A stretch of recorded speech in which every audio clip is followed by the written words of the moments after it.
Nah ini ada gambar yang memberikan aspek lebih kepada satu bentuk gesture ya, karena ada manusia di situ.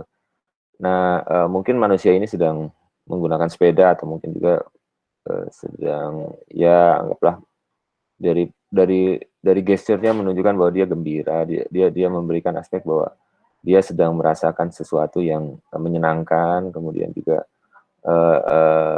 dia sangat menikmati lingkungannya dengan berbagai flora yang ada di situ ya, bunga dan daunan, mungkin pagi hari mungkin juga ya, dan memberikan aspek bahwa dia sedang mungkin dia sudah menemui harapannya, atau mungkin dia mendapatkan apa bentukan yang baru, atau mungkin dia mendapatkan sesuatu yang membuat dia bersemangat gitu ya, yang men-trigger dia happy gitu ya, untuk bahagia gitu ya.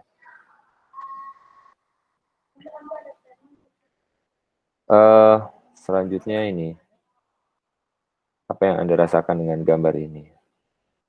Ini agak rumit memang, tapi secara umum saja kita melihat bahwa ini adalah sebuah bentuk musim.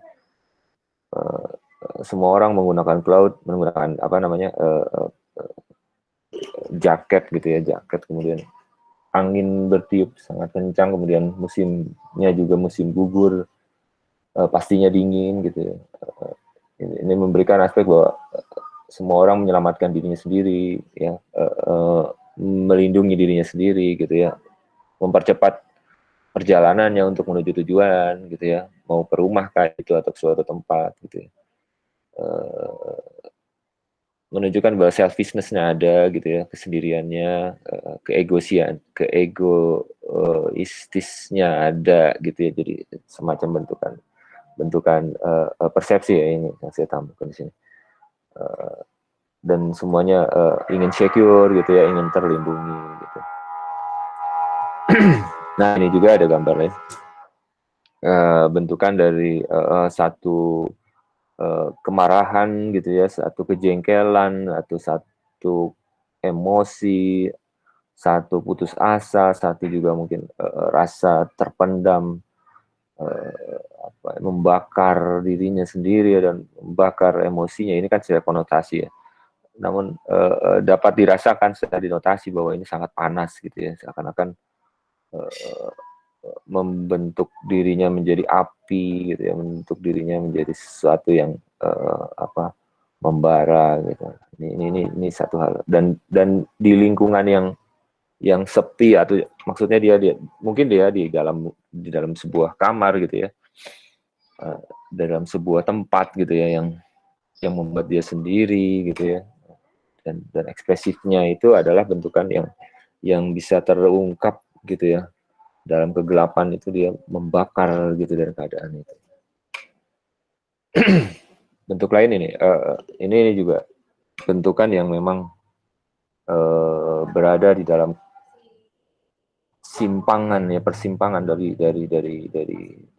kekecewaan maupun dari apa namanya, harapan yang tidak tercetus gitu ya, atau misalnya kita dalam keadaan lelah gitu ya, dan tired gitu ya, dan dengan keadaan itu membuat kita menjadi ruwet gitu ya, atau kita mendapati sesuatu yang membuat kita stres gitu ya, membuat misalnya gitu ya, dalam konotasinya misalnya bentukan analogi tugas Anda yang banyak gitu ya, belum bisa terselesaikan secara baik semuanya gitu ya, ruwet gitu ya, akhirnya gitu, jelimet gitu ya. Dan konotasi itu terbentuk gitu dalam visualisasi yang sangat kompleks gitu ya.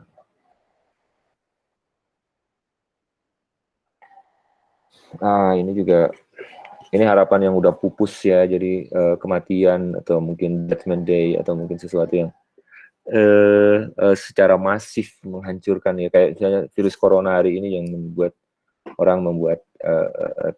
putus asa seluruhnya ya, seluruh dunia merasakan dampaknya gitu ya, jadi seakan-akan membakar seluruh permukaan planet ini, dan yang tersisa adalah harapan-harapan palsu dan harapan-harapan yang menuju kematian gitu ya, dan itu yang terlampir di dalam positioning ini ya gitu ya. Nah, ini apa gitu ya? Kita berbicara tadi yang berdasarkan elemen emosi ya, dengan perantara visual itu itu gimana gitu ya? Itu sesuatu yang gimana gitu. Jadi ibaratnya apa yang mendorong konteks visual ini bicara secara pesan ya, berdasarkan indrawi gitu, yang lebih dimensionnya adalah rasa gitu ya. Ditujunya adalah menggunakan determinasi rasa gitu ya, menggunakan feel. Kita punya indera ya, penglihatan, pendengaran, pengecapan, penciuman dan lain sebagainya. Tapi kita ingat bahwa kita punya indera yang satu lagi itu hati ya. Nah, hati inilah yang sebenarnya diajak bicara di sini gitu ya. Bukan sekedar wacana pendengaran maupun penglihatan saja, tapi juga lebih ke ranah yang lebih sensitif gitu ya. Karena pengejawantahannya dalam bentuk visual. Kemudian kita masuk ke psikologi mood ya.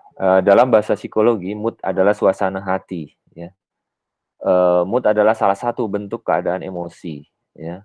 Mood ini dapat terbangun dan terekam dalam berbagai karya ya, bisa terbentuk dari sesuatu yang sifatnya lebih membentuk sebuah artefak atau mungkin sebuah karya, bisa karya seni maupun karya apa namanya, audio gitu ya, kayak lagu, musik gitu ya, atau mungkin juga ada bentukan-bentukan sajak ataupun mungkin apalah gitu ya yang kaitannya dengan karakter dari mood itu ya. Nah, salah satunya ya kita dapat katakan bahwa ilustrasi adalah yang bisa terbangun dari perasaan itu. Nah, kita masuk ke psikologinya aja dulu supaya lebih paham gitu ya kita bahwa di dalam proses diri kita sendiri ada satu sinergi yang tidak bisa terlepas ya. Jadi seperti sebuah rantai yang tidak bisa terputus ya. Proses awal adalah proses stimulasi ya. Proses stimulasi itu memberikan penekanan terhadap kita sebagai manusia yang mampu menerima respons dari luar gitu ya. Stimulasi itu ditangkap oleh indera kita gitu ya. Kemudian kita asosiasikan. Asosiasi ini tentunya berdasarkan pengalaman dari masa lalu, masa kecil, atau mungkin pengalaman-pengalaman orang lain gitu ya, dengan kata-kata, dengan pembicaraan, dengan narasi ataupun apa diasosiasikan, atau kita memiliki sumber-sumber lain untuk mengasosiasikan gitu ya, atau analogi-analogi apapun yang memberikan aspek pembentukan asosiasi itu gitu ya. Jadi asosiasi ini ya terus berkembang, terus berubah, dan juga bisa menjadi sebuah hal yang sifatnya pragmatis, artinya dia menetap menjadi sebuah aspek analisis di dalam proses sensasi stimulasi. Maksudnya gini, jadi asosiasi ini tertempel gitu ya, tertempel dalam memori kita sebelum dia menjadi sebuah bentukan fiksasi ya, kita diasosiasi dulu ya. Aspek asosiasi ini ya masih relatif benar atau tidaknya, tapi awal dari sebuah proses adaptasi terhadap stimulasi adalah asosiasi. Jadi kita mengasosiasikan dulu apa gitu. Konsepsi pengalaman, karena kita punya manusia itu adalah makhluk behavioristik ya. Jadi dia melihat dari perilakunya sebagai bentukan yang menjadi batas gitu ya, menjadi batas kehidupannya ya. Jadi pengalaman itulah yang menjadi salah satu cara mereka bereksperimentasi ya. Bagaimana eksperimentasi yang dilakukan secara pengalaman gitu ya. Kemudian diinterpretasi. Nah, interpretasi ini juga kan setelah rangka asosiasi itu masuk ya, setelah itu kita asosiasikan, kemudian kita masuk ke interpretasi, kita terjemahkan, kita transfer, kita kita bentuk dari bentukan asosiasi itu menjadi apa gitu ya. Kemudian dilanjutkan menjadi sebuah persepsi. Nah, akhirnya menjadi sebuah bentukan yang hampir mendeterminasi ya, memutuskan. Jadi menjadi sebuah bentuk persepsi. Dan akhirnya luaran, artinya output yang kita akan keluarkan, atau mungkin ekspresi berupa sensasi. Nah, sensasi ini tentunya berdasarkan aspek yang udah terkumpul sebelumnya gitu ya, tersensasilah dia ya, tereksploitasilah dia, terekspos lah dia gitu ya. Nah, sensasi inilah yang menggunakan perlibatan indera lain gitu ya untuk membentuknya ya, dalam arti semuanya tersinergi menjadi sebuah bentuk ekspresi, baik itu wajah, gesture, suara, tangisan, tawa, nada, keputusan, bentuk wujud ekspresi lainnya. Nah, jadi prosesnya sangat rumit, panjang, dan sebenarnya ini sangat cepat bentuknya. Jadi kadang-kadang memang orang cepat emosi itu karena kerangka ini agak looping ya, terjadi lompatan gitu ya, dari stimulasi terasosiasi langsung terpersepsi, langsung terbentuk bentukan-bentukan yang lebih mengekspresikan gitu ya. Jadi konsepsi ini ya memang sebuah bentukan berjalan yang ada secara psikologis kejiwaan ya, dan dia sendiri beda-beda dari setiap individu ya. Ada yang prosesnya panjang, digoda atau mungkin ditoel atau mungkin disenggol gitu, dia diem aja gitu ya, dia nggak berpikir, dia tidak mengasosiasikan apa-apa. Ada juga yang disenggol sedikit dia langsung ekspresi, langsung pukul, itu ada juga yang disenggol dikit dia langsung berpikir nih, asosiasikan senggolan ini apa ya, kemudian dia interpretasikan siapa yang menyenggol, setelah itu dia baru mengeluarkan sensasi. Tapi sensasi ini perlibatan inderanya berbeda-beda, ada yang langsung ekspresif, ada juga yang menggunakan logika gitu ya, dengan konsepsi yang misalnya ada apa ya, dengan menggunakan kausalitas. Jadi sebab akibat kenapa dia nyenggol, ada apa dengan, apakah saya yang salah atau dia yang salah gitu, atau dia yang sengaja atau saya yang tidak sengaja dan sebagainya. Dan konsepsi ini terjadi gitu ya. Jadi proses stimulasi atau kemampuan untuk menangkap sensasi ini tentunya juga berbeda-beda dari tiap individu. Nah, itu konsepsi dari psikologi ya. Baik, selanjutnya wujud visual ekspresi merupakan proses determinasi terhadap suatu keadaan dari tiap-tiap individu, terhadap kesesuaian dari masing-masing individu yang dipengaruhi oleh faktor eksternal maupun internal. Nah, ini faktor internalnya adalah memang dalam diri kita, dari kemampuan otak kita, dari kemampuan rasa kita, dari kemampuan pengalaman kita, dari kemampuan literasi kita. Ya, eksternalnya adalah lingkungan, ya, lingkungan, kekuatan-kekuatan yang berada di luar, kekuatan yang membentuk dari luar, kekuatan yang berada di skup eksternal. Itu bisa jadi orang tua, bisa jadi tetangga, bisa jadi keluarga, bisa jadi pemerintah, bisa jadi aspek-aspek cuaca, dan semuanya itu menjadi sebuah satu kesatuan. Ya. Kemudian terdapat 4 skala dimensi mood. Nah, ini yang menjadi, ini kalau misalnya saya mengambil dari James Russell ya. James Russell juga mengkategorisasikan 4 ekspresi kejiwaan dari seseorang atau manusia ya. Mungkin beda dengan psikoanalisisnya Sigmund Freud ya. Freud sendiri lebih ke psikoanalisisnya yang akan lebih mendalam, tapi saya nggak pakai yang itu, pakai yang James Russell. Dia mengkategorisasikan 4 ya. Meskipun ya dari masing-masing elemen ini ada 15 kata kunci ya. Maksudnya untuk orang Indonesia itu yang dari sana, dari jurnal yang saya berikan itu konstruksinya itu ya. Jadi ibaratnya kita mengenal seseorang itu dari sisi kata kuncinya ini gitu ya. Baik.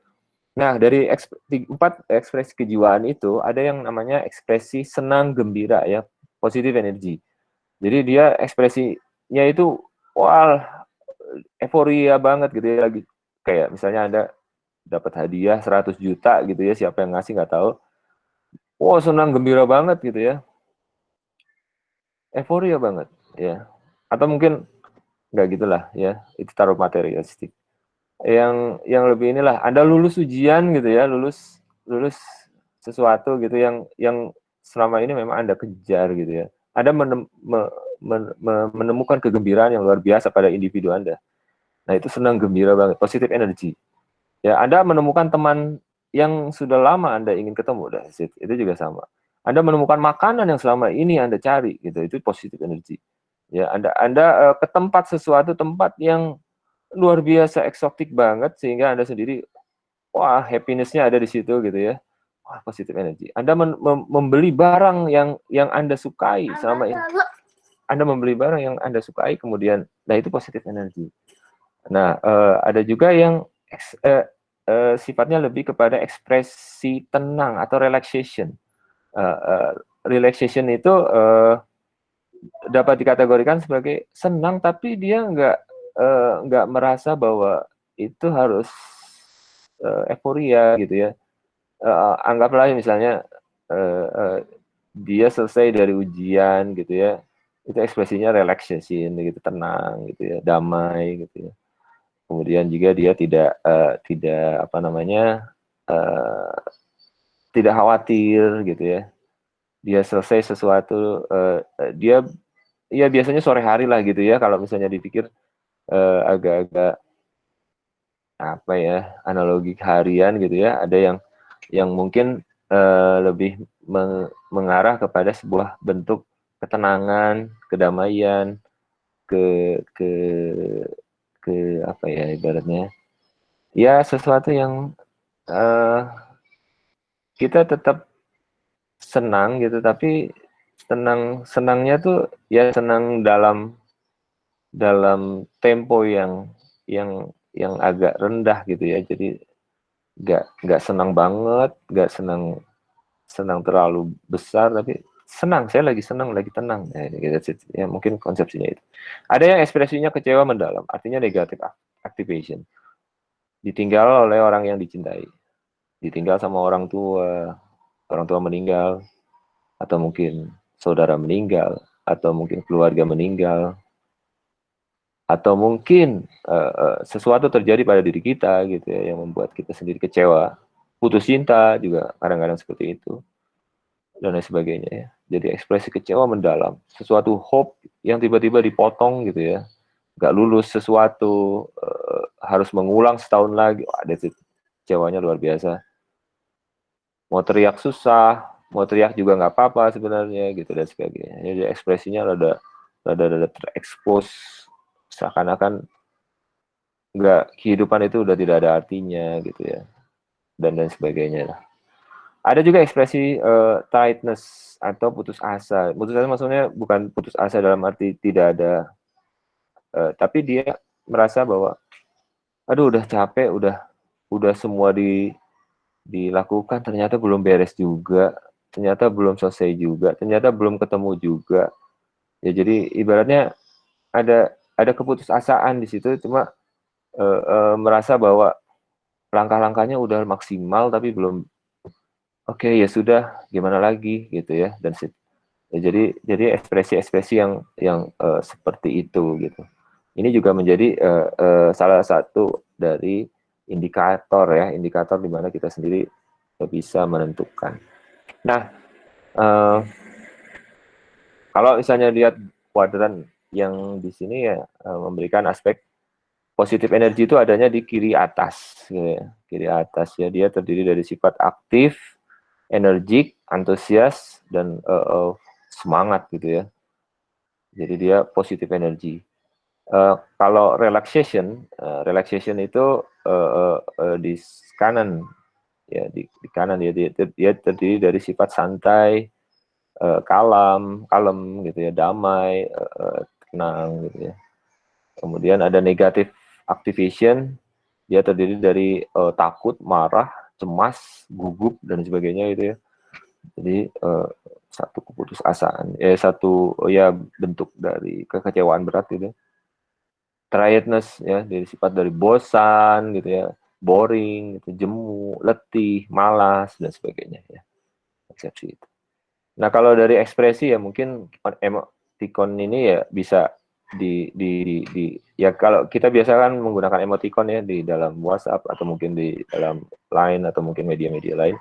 Posisi emoticon itu memberikan ekspresi mimik muka ya, sebenarnya dari konsepsinya ya, sebenarnya menginisiasi rasa dari perasaan ya gitu ya, representasi dari rasa. Nah, representasinya itu berujung kepada mimik muka, dan ini cuma ada pada manusia ya. Kalau hewan gitu ya atau tumbuhan itu tidak bisa menggunakan konsepsi ini. Jadi bentuk emoticon ini ya memberikan aspek ke humanity gitu ya. Jadi yang di atas adalah lebih kepada positive energy dan tenang gitu ya, relaxation, dan di bawah negative activation dan tiredness, kurang lebih gitu ya. Baik, selanjutnya ilustrasi dan mood ya. Nah, ini suatu atmosfer atau ekspresi yang dapat kita rasakan dari sebuah karya ilustrasi. Ya, ini sebenarnya ada faktor-faktor pembangun mood dalam situasi ilustrasi. Di antaranya adalah harmonisasi warna. Jadi kita menggunakan color, ya, menggunakan warna itu sebagai bentukan satu bentuk mood ya. Kemudian tune, warna gelap dan terang ya. Jadi hue-nya warna gitu. Sorry, bukan hue, value dari warna gitu ya. Ada yang gelap, ada yang terang, ada yang agak-agak kusam, ada yang agak sedikit kontras. Hue-nya juga bermain di situ ya. Jadi kalau misalnya lihat warna itu juga kita ada hue, ada saturasi, ada value ya. Itu juga menjadi indikasi. Kemudian ada media gambar. Ini juga apa yang menjadikan apa namanya ilustrasi atau gambar itu bisa terungkap itu menggunakan medianya gitu, mediumnya. Ada yang ya ini bisa berbeda-beda ya tergantung dari apa yang kita gunakan gitu ya. Ada yang menggunakan mediumnya apa kaca-kaca pecah gitu ya, dan menggunakan mungkin apa ya karakter kasar, karakter yang lebih menggambarkan kepedihan gitu dan sebagainya, atau mungkin menggunakan daun-daun atau menggunakan selimut atau menggunakan dan sebagainya.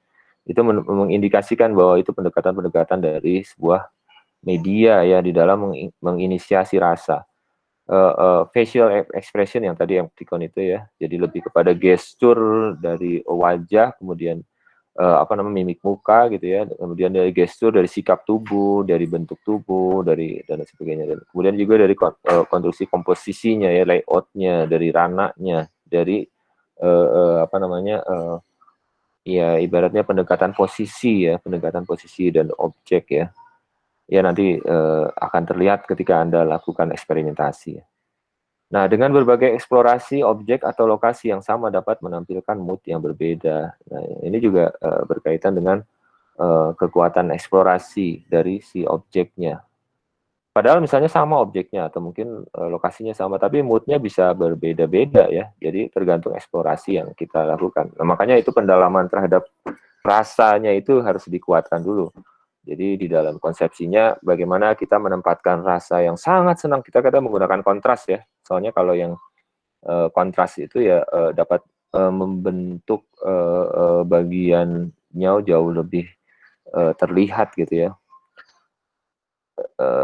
Ini kalau misalnya konteksnya kita menggunakan rasa ya. Jadi yang saya hanya mengambil yang umum saja. Jadi yang umum sajalah yang lebih diekspos ya. Baik.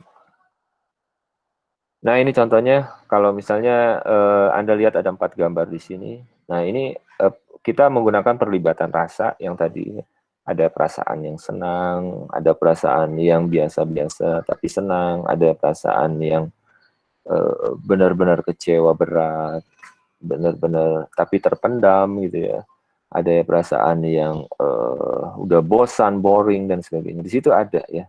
Nah, mungkin bisa terlibat akhirnya rasa itu. Oh, ini pada saat itu. Oh, ini pada saat ini. Baik itu sudut objek maupun sudut ruang ya. Ibaratnya secara umum kita katakan background itu juga berbicara seperti itu. Gitu ya. Jadi konsepsinya selain apa yang dilakukan secara gesture, perilaku, mimik muka, juga termasuk juga gitu ya background yang ada di latar yang digunakan gitu ya. Ya seperti ini gitu ya. Kadang-kadang konsepsi-konsepsi yang apa tervisualisasi itu bisa kita terjemahkan, setelah kita pahami rasanya gitu ya, dari masing-masing gambar itu ternyata punya karakteristik secara umum maupun secara khusus ya. Kita tidak bisa memandang secara sektoral saja, tapi memandang secara holistik gitu ya, menyeluruh. Nah mungkin dengan ilmu psikologi gitu ya, ilustrasi itu akan juga semakin paham gitu ya kondisi-kondisi lingkungan maupun kondisi si objek gitu ya.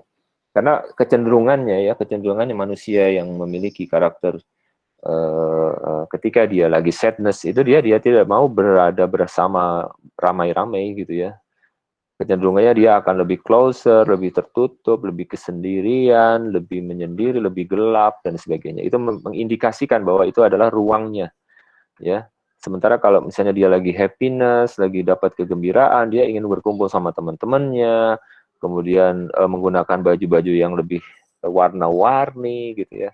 Dan konsepsi ilustrasi itu memberikan aspek bahwa ruang pun nggak mungkin Anda melakukan pesta di tengah kuburan kan dengan sendiri gitu ya. Itu nggak mungkin. Anda mengekspresikan sebuah kegembiraan itu di tengah makam dan sendirian dan malam-malam jam 12 itu nggak mungkin. Pasti kebalik ya. Ketika Anda mungkin dirundung duka, kemudian Anda datangi pemakaman dan Anda sendiri, Anda menangis, itu ya konstruksi ilustrasi seperti itu. Nah ini juga romantisme ya.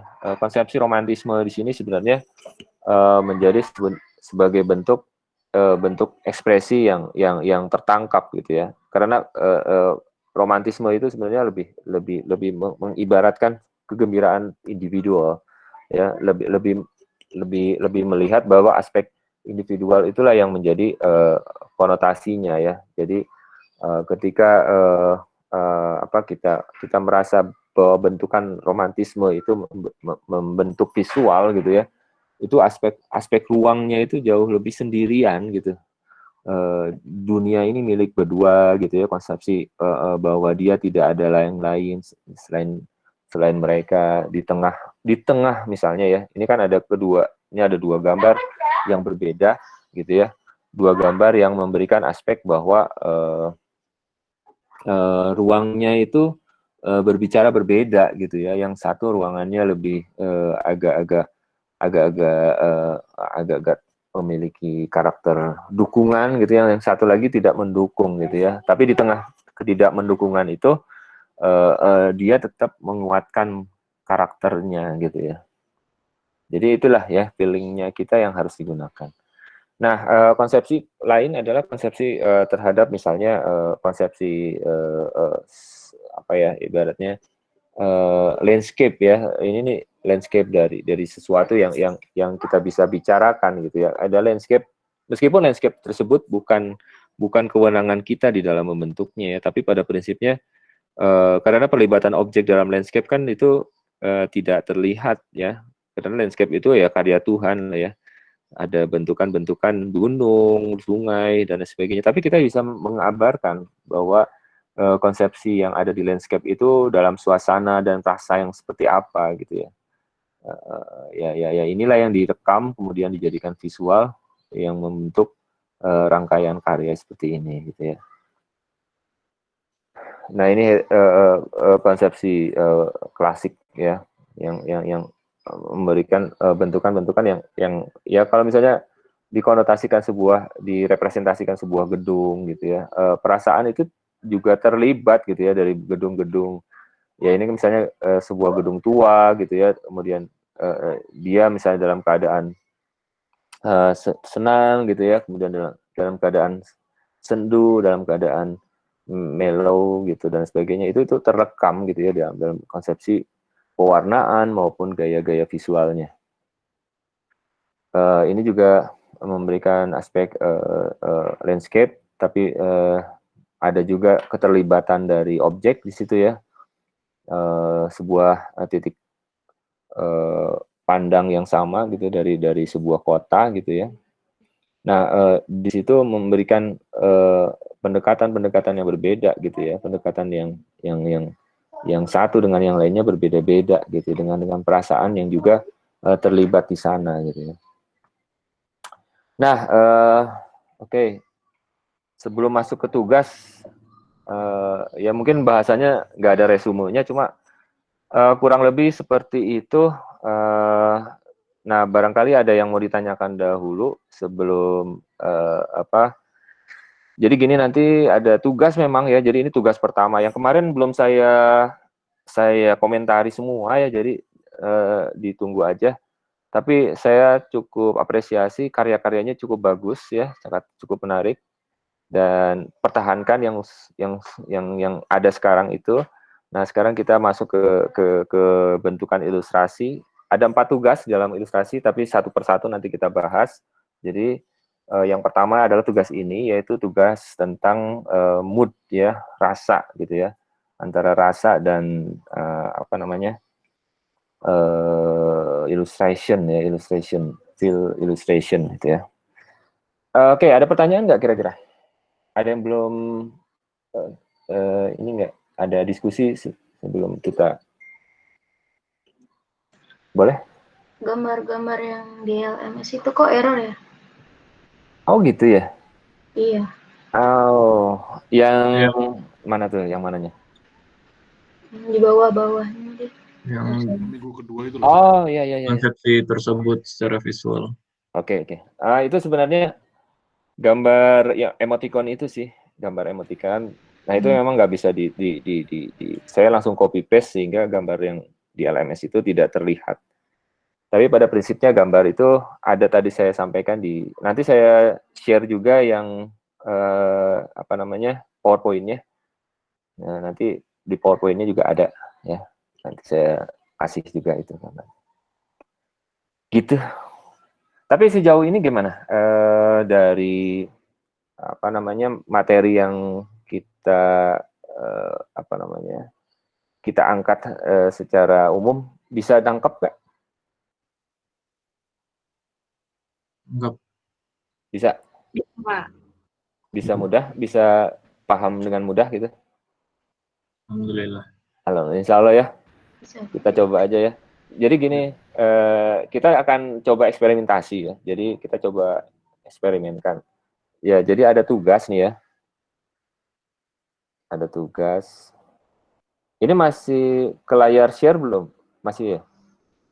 Masih. Masih, Pak. Masih ya. Oke.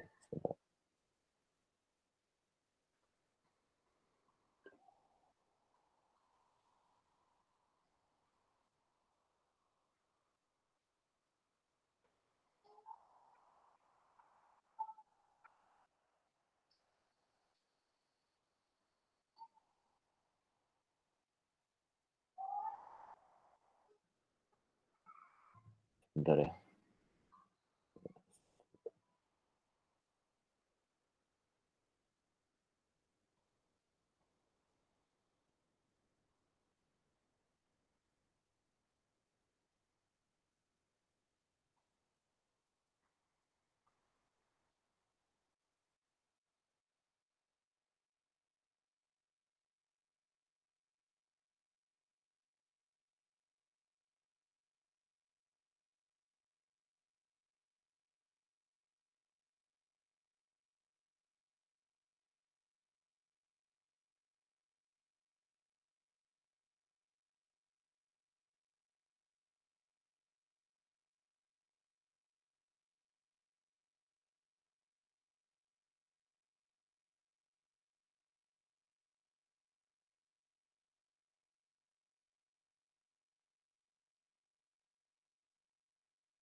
Udah kelihatan tugasnya? Udah nampak? Iya, Pak. Ya, Pak. Oke. Jadi gini, Anda akan pilih satu objek ya, atau mungkin lokasi ya. Jadi ada objek, terserah kalau mau milih objek boleh, atau lokasi ya. Atau dua-duanya boleh dicoba ya untuk awal. Buatlah eksplorasi dari objek atau lokasi itu dalam bentuk 4 mood perbedaan. dalam tugas ini kita lakukan minggu ini, minggu depan, sama minggu akhir. Ya. Minggu pertama, minggu kedua, kita asistensi sketsa. Minggu ketiganya adalah pengumpulan final. Ini dikerjakan manual ya. Yang pertama adalah media sketsa, ya pensil, pakai pensil aja. Kemudian karya finalnya menggunakan Max Media, bisa menggunakan cat air, cat warna, cat poster, cat warna ya, nggak ada cat warna. Cat air, cat poster, cat minyak, akrilik. Kalau nggak usah, kalau nggak bisa nggak usah gitu ya. Karena itu mengejar warna kontras biasanya. Atau mungkin hanya pensil warna gitu ya, pensil warna, pastel boleh, krayon, oke, okay. Ya, jadi bebas ya. Ada pertanyaan dulu? Jadi ini kayak satu tempat terus dijadiin 4 mood gitu ya, Pak? Betul. Satu tempat dijadikan 4 keadaan atau 4 rasa gitu ya. Oke, Pak. Nah, ada lagi nggak? Untuk asistensinya, Pak, chat personal ke Bapak aja atau gimana? Gini, nanti teknisnya nanti ya. Kita masuk dulu ke ini. Oke. Nah, selanjutnya,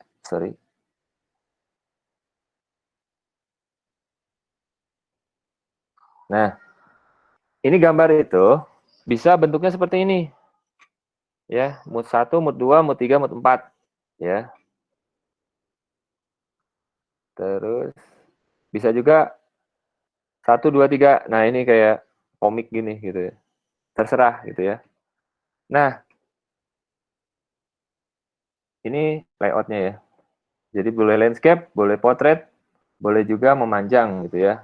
Boleh semuanya portrait atau landscape. Ya. Kemudian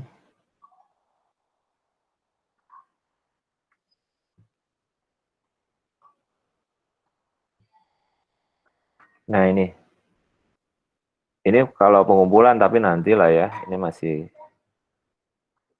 jadi pengumpulannya PDF ya, tapi nggak boleh lebih dari berapa ya, 5 mega gitu, nggak boleh lebih dari 5 mega. Nah, jadi ada halaman pertama cover, jadi kemudian scan hasil karya, foto hasil sketsanya, kemudian foto lagi mengerjakan ya, dan terakhir ada karya final. Jadi ada seperti itu. Nah, contohnya ini.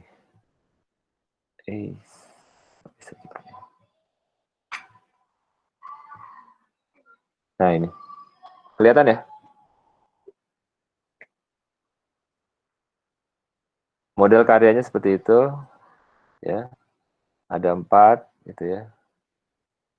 Kalau itu lokasi atau situasi keadaan ya. Nah, ini juga sama. Ya. Jadi sama itu artinya bukan artinya semuanya gambarnya harus satu yang sama gitu. Enggak juga sih. Maksudnya keadaan landscape yang seperti apa yang ada tadi kan ada 4 sifat gitu ya, 4 karakter dari secara kontras. Ada yang gembira, ada yang biasa-biasa, ada yang sedih, ada yang boring dan sebagainya. Gitu. Baik, sampai sini ada pertanyaan dulu?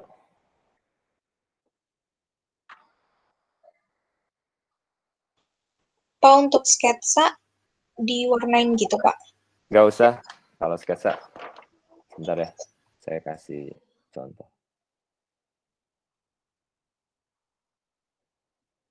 Nah, ini tadi saya barusan buat ya. Jadi sketsanya cukup kayak gini. Jadi Anda karena buat alternatif ya.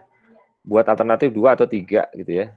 Jadi ini menunjukkan sebuah, bisa dilihat ya. Ini ada piramid ya, piramid. Tapi kita melibatkan ekspresi di situ ya. Cukup gini aja. Kalau ini adalah objek ya. Ini tengkorak ya yang jadi objeknya.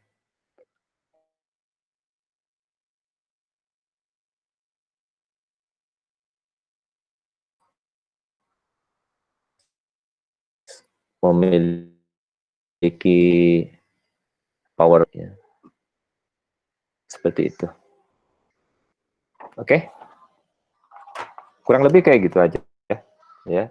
Jadi tidak terlalu apa ya. Nah, nanti dari sketsa ini Anda kirim kayak kemarin Anda kirim, nanti baru saya, itu kan proses pertama adalah sketsa ya. Nah, sketsa itu nanti kita coba pilih gitu ya. Kita coba dari sketsa tersebut. Nah, kalau bisa 3 sih sebenarnya 3. Ya di dalam satu lembar itu diatur lagi lah gitu ya. Kalau bisa sih 1 lembar 3 gitu. Tapi kalau misalnya kurang ya 2 lembar. Boleh itu 2 lembar ya. Tapi jangan lewat dari 1 mega kalau nggak salah ya. Bisa lah ya. Karena hanya 1 warna, jadi bisa dikecilkan. Seperti itu. Ada pertanyaan kira-kira? Ayo. Sekarang mulai bertanya pasti.